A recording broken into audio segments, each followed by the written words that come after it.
Hannah Randolph.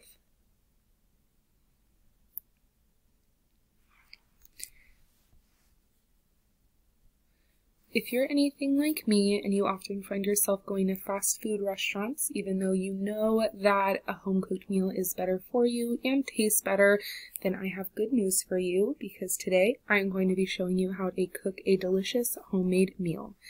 So first we're going to start with garlic bread. You're going to need 2 loaves, 2 baguettes, 2 tablespoons of butter, 2 tablespoons of olive oil, 4 cloves of garlic, and Romano cheese.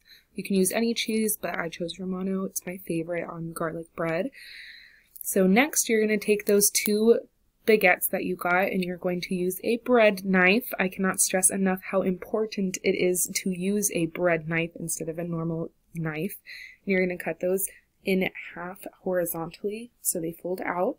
So once they're cut, you're going to take them and you're going to put them in the oven for 5 minutes. Don't put them in any longer. It's important to remember that you are not baking the bread, you just want it to be toasted to a golden brown color.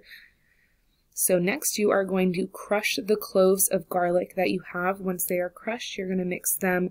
So the garlic, 2 tablespoons of butter, and 2 tablespoons of oil. You're going to let them simmer in a small saucepan for 3 minutes. When that mixture is done, you're going to take your freshly golden brown baguettes and you're going to use a basting tool to spread the garlic mixture on them. Sprinkle some cheese on it and pop them in the oven.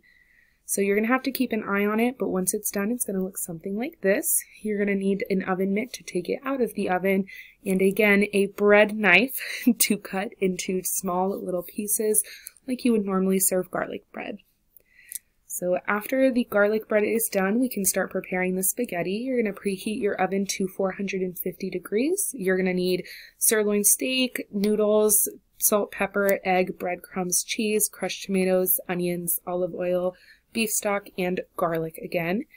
So once you have that all set, you're going to take a pot, you're going to fill it 3/4 of the way full with water and add a pinch of salt before dropping your noodles in.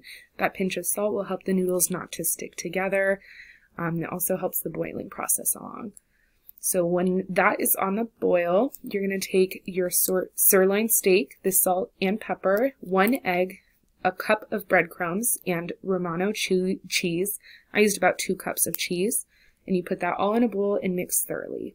Once that is done, the mixture is done, you take the meatballs, you roll them in your hands like so until they're about 1 inch thick. You lay them on a baking sheet, pop them in the oven for 12 minutes. So once those are in the oven, you're going to start making this sauce. So you're going to need a deep skillet. You're going to crush up or mince 2 cloves of garlic. You're going to cut your 1 onion, add 2 tablespoons of olive oil, and saute them on the stove for 5 minutes. Once those have sauteed for 5 minutes, you're going to add the whole thing of beef broth.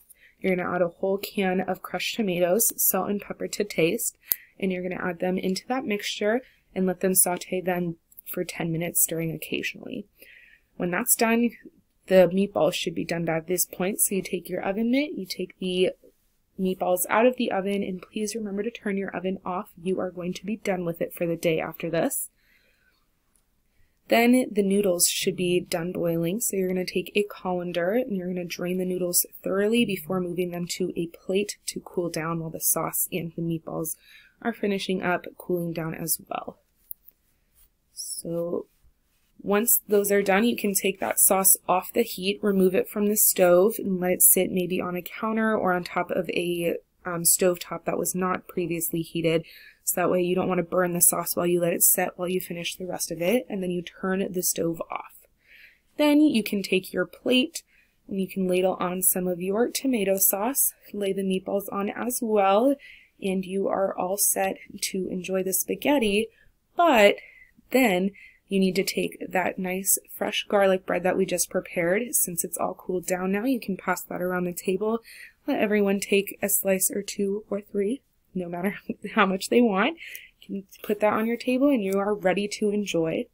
Now it is everyone's least favorite part, cleanup. You are going to have to clean all of those dishes that you just made dirty, and it's very important that you sterilize anything that had come into contact with the raw sirloin steak. And then once the cleanup is done, you can pack all of the leftovers into Tupperware, and not only do you have lunch or dinner for that day, but you are going to have lunch or dinner for probably 2 or 3 more days after that, if you enjoy leftovers. But after that, you're all set. So thank you very much for listening.